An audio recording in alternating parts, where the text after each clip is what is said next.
موطني موطني الجلال والجمال والثناء والبهاء في رباء. Alors, Hélène, effectivement, me demandait de dire un mot, puisque j'y ai travaillé longtemps, sur le livre que vous trouverez sur le stand du Philistin, qui s'appelle La Palestine en 50 portraits, et dont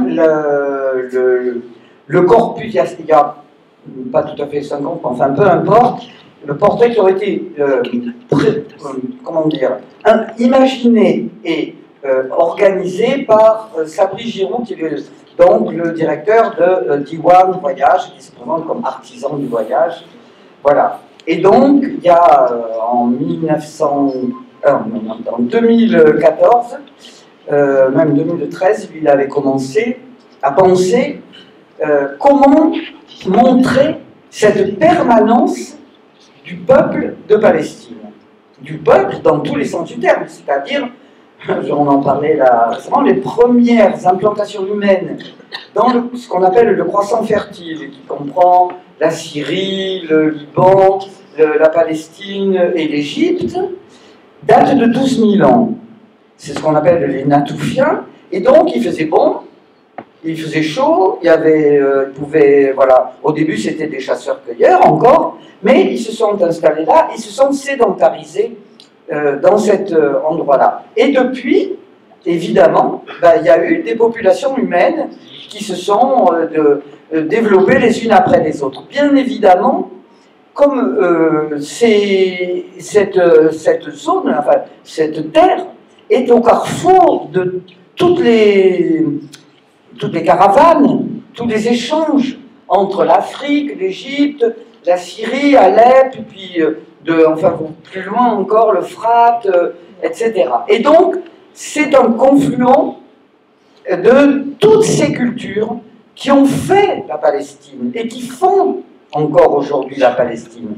Donc, à travers, c'est passionnant, à travers des portraits de personnages qui, au cours, depuis ces 10 000 ans de cette chamane natoufienne qu'on a trouvée, dont on a trouvé la tombe à Tchalazol, entre le nord, le sud, enfin, à la frontière nord de la Palestine, vous voyez, avec Israël. Donc, elle était là, elle était enterrée là, on a trouvé, les archéologues israéliens ont trouvé sa tombe là.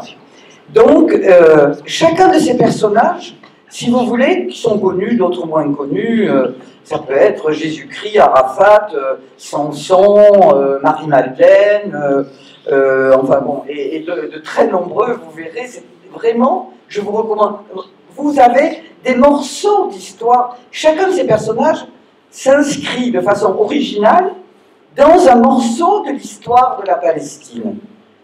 Et donc, à travers la lecture de ces portraits, vous voyez se dérouler devant vous toute l'histoire de la Palestine jusqu'à aujourd'hui, puisque le dernier portrait est malheureusement celui d'un journaliste, un jeune journaliste qui a été tué à Gaza pendant ce qu'on appelait la marche du retour. Je ne sais pas si vous vous rappelez ces grandes marches où les jeunes sont allés jusqu'à la limite de la barrière.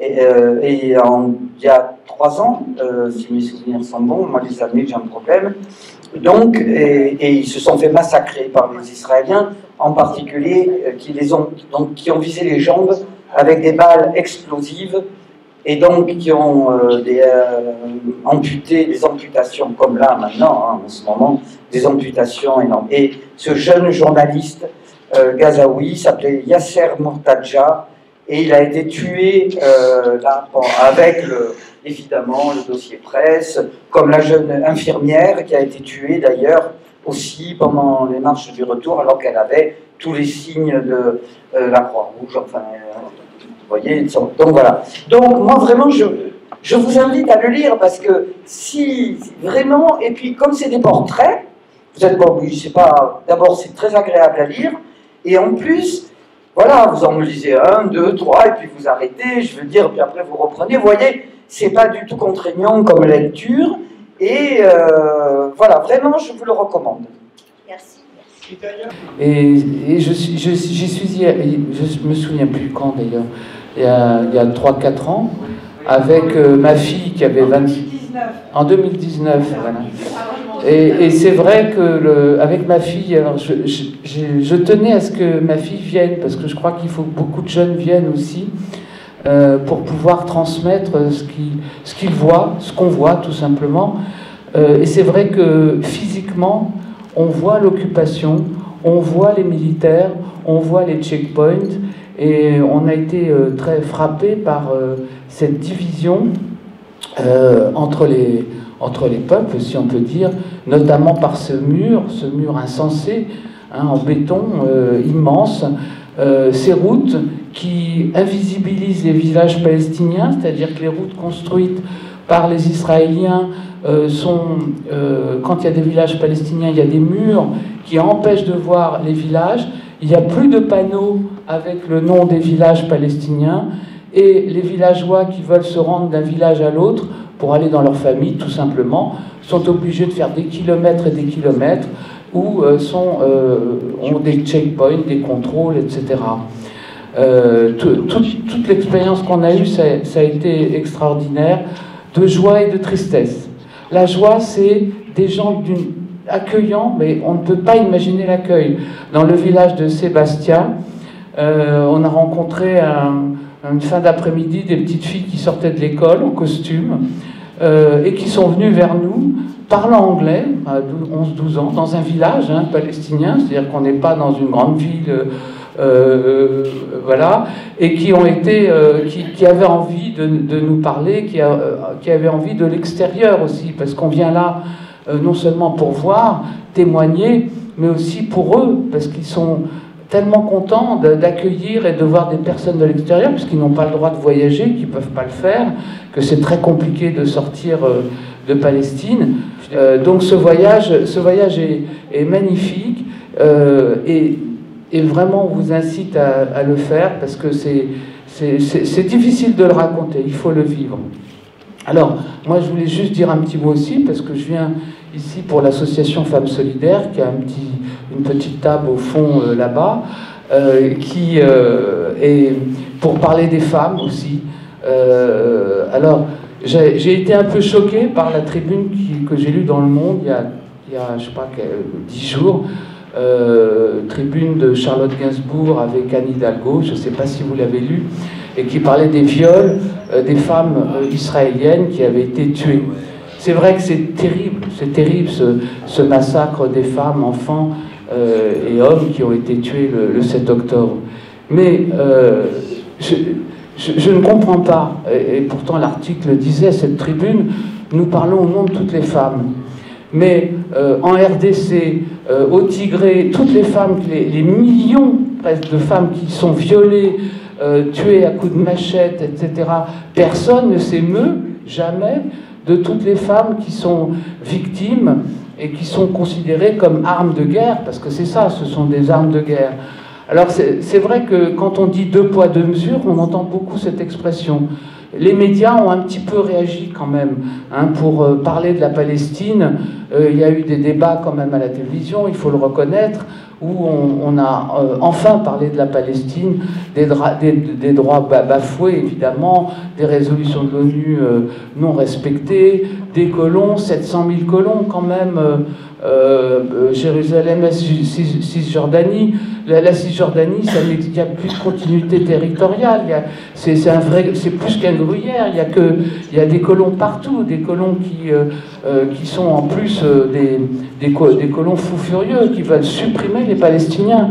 On est là à parler du Hamas, évidemment que le Hamas, on ne partage pas les idées du Hamas, tout le monde est d'accord, mais quand on parle on ne parle pas des colons palestiniens, de toutes les exactions qu'ils commettent sur les gens de la Cisjordanie, parce que la Cisjordanie, même la zone A, c'est 18% du territoire. Il y a 60% zone C, c'est-à-dire contrôle total, militaire, administratif, tout ce qu'on veut, etc., d'Israël. Et quand on est allé à Hébron, tout était fermé, une ville bouclée. C'est-à-dire aucune personne, aucun Palestinien ne peut ouvrir son commerce, ne peut... une ville morte, c'est-à-dire faire d'une ville animée une ville morte. Donc tout ça, il y a tellement d'exemples que c'est difficile de les résumer. Alors, est-ce qu'on a découvert quand même qu'il y a 500 enfants palestiniens en détention administrative, hein, c'est-à-dire sans jugement, parce que dans les prisons israéliennes, il y a 1000 personnes en détention administrative sur 5000 prisonniers palestiniens. Donc on ne parle pas de ces enfants-là ni de ces femmes-là qui ne sont même pas jugés, alors qu'on nous raconte que Israël est une démocratie. Je ne comprends pas comment on ne peut pas nuancer quand même aujourd'hui, je dis nuancer, le mot est faible, une démocratie qui emprisonne des gens sans jugement. Ça me paraît tellement paradoxal et antinomique. Franchement, bon. Alors, évidemment, on est là. Heureusement qu'on est là aussi pour essayer de rétablir un petit peu le débat. Alors, j'ai lu aussi, là, récemment, qu'actuellement, il y a 50 000 femmes enceintes à Gaza. 50 000 femmes enceintes, il n'y a plus d'eau, presque plus d'eau. Ou alors, je sais pas, j'ai pas compris, là, il y a des camions qui amènent de l'eau, il y a de l'eau, ou il y a de l'eau qui est un peu rétablie de temps en temps. 50 000 femmes qui vont accoucher quand même à Gaza. Dans quelles conditions, hein, puisqu'on nous dit aussi que les enfants prématurés n'ont plus d'oxygène, parce qu'il n'y a pas d'électricité, il n'y a rien pour faire fonctionner les machines. Donc, que les enfants sont dans un état de malnutrition, de maladie, etc., épouvantable. On a quelques informations à droite et à gauche, mais absolument aucune analyse sur la question. On invisibilise les enfants de Gaza, les femmes de Gaza. On ne connaît pas leur prénom, on ne connaît pas leur nom, on ne connaît rien. On ne nous dit rien sur les personnes. C'était une espèce de masse informe. Voilà, ce sont les Palestiniens, les Palestiniennes, oui, c'est malheureux, mais qu'est-ce que vous voulez? Israël a été attaqué. Voilà comment on résume la situation. Donc on est là pour rétablir, essayer de dire ce qui s'y passe. Et alors je voudrais simplement terminer, parce que sinon on peut parler de la Palestine, enfin remarquez, on va en parler jusqu'à ce soir, je pense. L'association Femmes Solidaires a donc diffusé un communiqué. Israël, Palestine, plus que jamais pour la paix et contre la barbarie. Je profite de l'occasion pour mettre un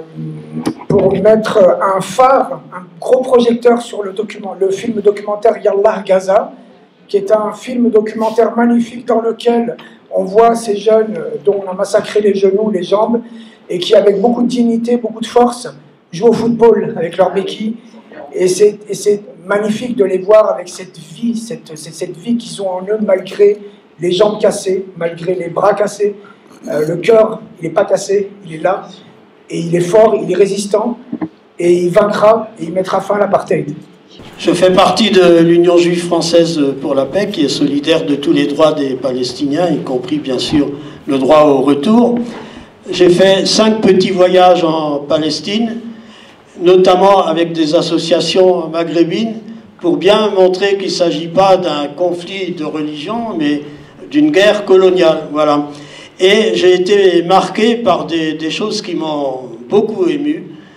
D'abord, lors du premier voyage, quand j'ai vu le comportement des soldats israéliens au checkpoint, et puis aussi quand ils étaient dans les voitures militaires, et puis qu'ils cherchaient à montrer qu'ils sont là, que c'est eux qui ont le pouvoir, tout ça. Et il m'est venu en mémoire, sans chercher à faire des analogies continuelles, mais il m'est venu en mémoire ce que mes parents ont pu vivre lors de l'occupation nazie. C'est-à-dire que je me suis dit, moi, je n'ai vraiment rien à voir avec ces gens-là. Et j'imaginais spontanément que mes parents ont pu vivre ce genre de situation. Voilà. Et ce que je veux dire aussi, c'est que j'ai été particulièrement ému par l'accueil des Palestiniens. D'abord, quand je disais que j'étais juif, il n'y avait aucun problème. Bien au contraire, ils me remerciaient d'être là. Ensuite, dans des situations délicates que les Palestiniens vivent tous les jours, c'était eux qui cherchaient à me protéger. Par exemple, quand j'étais à une manifestation à Billine, il y a eu des lacrymos, donc j'avais les yeux qui coulaient, et le gamin de là où j'étais hébergé, eh ben, il venait vers moi pour me prendre en charge, me consoler, tout ça, alors que lui, il vit ça tous les jours. Il m'est arrivé autre chose aussi.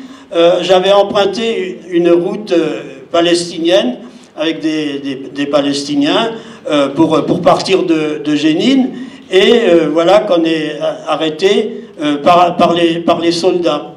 Et les soldats donc m'ont retenu. Bon, c'était un peu une aventure tout ça. Et les Palestiniens qui étaient avec moi intervenaient pour que les soldats me laissent tranquille, alors qu'eux, ils vivent ça tous les jours. Donc c'est vraiment des situations émouvantes. Voilà, alors je veux dire, bon, d'abord un peu rappeler qu'avant la conquête sioniste, la conquête coloniale, il y avait 5% de juifs en Palestine qui vivaient en bons termes avec les autres communautés palestiniennes, chrétiennes. La situation s'est gâtée seulement à partir du moment où il y a eu la conquête coloniale, les vols de terre, etc. Vous avez dit là que le Hamas, on ne partage pas ses idées. Moi aussi, je suis d'accord. Je ne partage pas les idées du Hamas. Je pense que les meurtres de civils sont impardonnables d'où qu'ils viennent, mais il n'en demeure pas moins que le Hamas, c'est pas Daesh, c'est pas Al-Qaïda, et que voilà, et que les autorités israéliennes, leur but, ils focalisent sur le Hamas, mais leur but, c'est de persécuter la totalité des Palestiniens.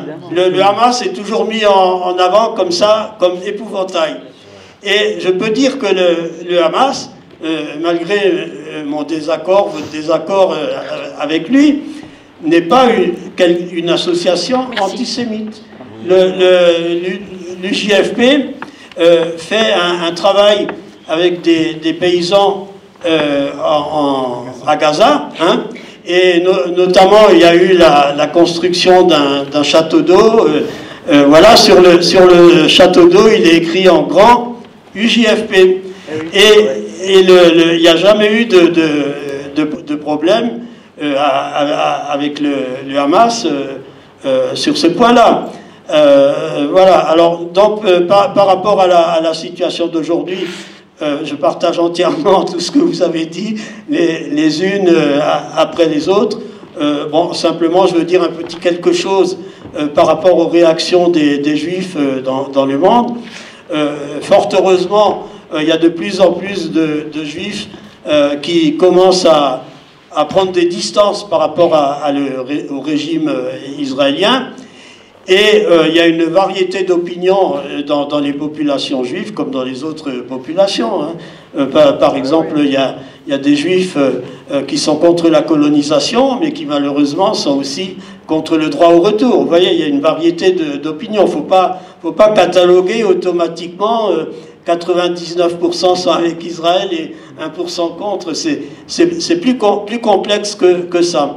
Il y a un pays où il y a vraiment des réactions exemplaires, et ça peut paraître tout à fait paradoxal, de population juive, c'est les États-Unis. Aux États-Unis, il y a un mouvement qui s'appelle Jewish Voice for Peace, Voix juive pour la paix, et ils sont des centaines. Ils ont envahi le Capitole, qui est l'équivalent de l'Assemblée nationale plus le Sénat. Eux et leurs sympathisants ont envahi à des centaines de Capitoles pour exiger un cessez-le-feu immédiat. Ils ont également envahi une gare centrale à New York. Ils ont vraiment un comportement exemplaire, et ce qui est très intéressant, c'est que parmi eux, il y a beaucoup de jeunes juifs sont en pointe dans le mouvement de boycott d'Israël, dans les universités, dans les campus. Et ça, c'est un exemple, et puis un espoir, un peu quand même, pour les populations juives dans le monde. Donc en France, malheureusement, on a affaire à un pouvoir qui est allié d'Israël. Hein. Ça serait faux de dire qu'il est simplement complice, il est carrément allié. Hein. Il soutient ouvertement Israël, il cherche à s'interposer pour sauver la peau de Netanyahou. C'est ça la réalité, hein, de ce qui se passe. Voilà. Et depuis Sarkozy, tous les gouvernements se sont retrouvés du côté d'Israël, qu'il s'agisse de Hollande, de Macron maintenant. Voilà. Et là, en fait, ce que veulent ces gouvernements, c'est aussi incriminer les populations musulmanes, hein, de faire croire que l'antisémitisme, ça vient de musulmans qui sont du côté des terroristes, etc. C'est ça le fond de leur politique. Et ça en arrive à ce que Israël et puis tout ce monde-là, on arrive à être amis avec des vrais antisémites. Hein. Israël, par exemple, est du côté du gouvernement hongrois, Orban, et du côté de Bolsonaro, qui était l'ancien chef d'État au Brésil, et puis qui est antisémite. Des gens de l'entourage de Trump aussi sont des antisémites. Alors tous ces gens-là, dès lors qu'ils sont anti-musulmans, ils deviennent des amis d'Israël et des soutiens d'Israël. Donc c'est très important ici de se mobiliser en même temps contre le racisme anti-musulman. Donc voilà.